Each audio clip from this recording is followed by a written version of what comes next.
Bonjour, je vous salue, vous qui croyez en Dieu, qui avez confiance en Jésus-Christ, la parole éternelle de Dieu. Alors, j'ai eu, je peux dire, comme une conversation avec le Seigneur Jésus-Christ.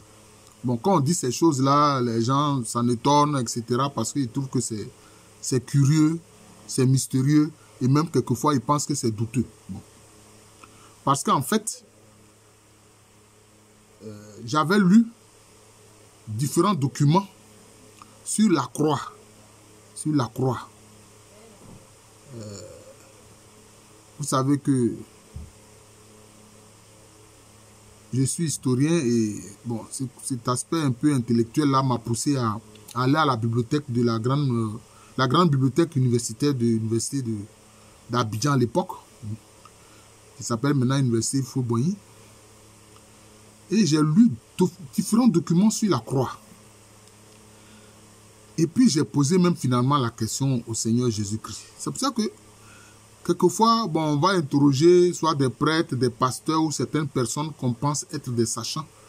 Mais il faut poser la question au Seigneur lui-même. Quand on a des interrogations, il faut poser la question au Seigneur. Voilà, il va vous donner la réponse d'une façon ou d'une autre. Vous aurez la réponse à la question que vous vous posez. Il faut oser simplement.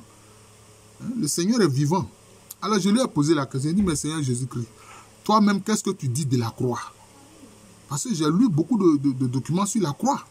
Hein?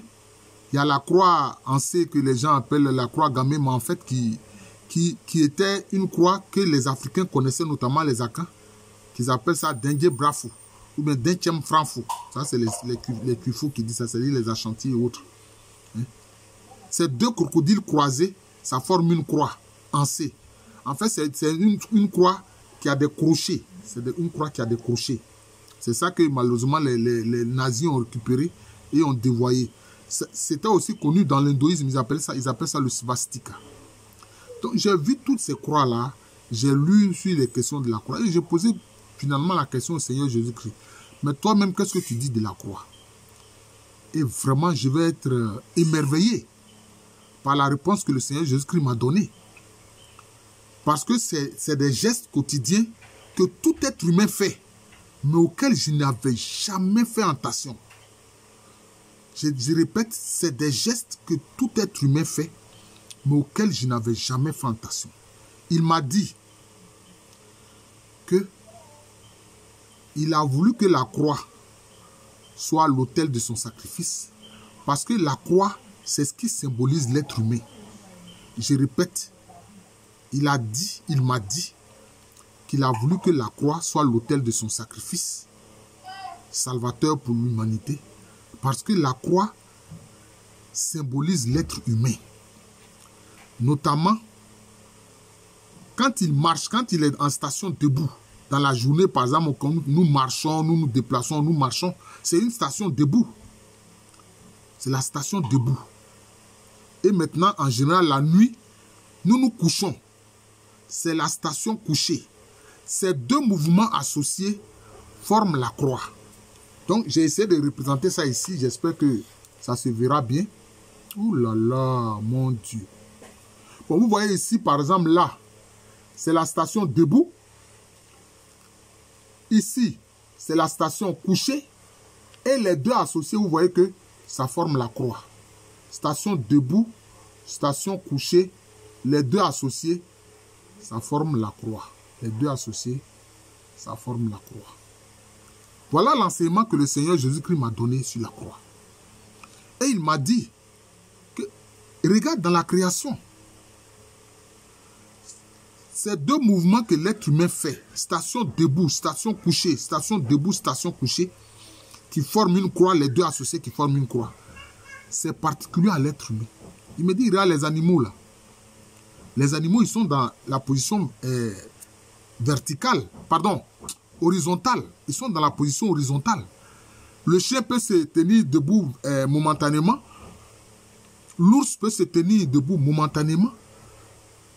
Mais il est obligé de retrouver la station horizontale.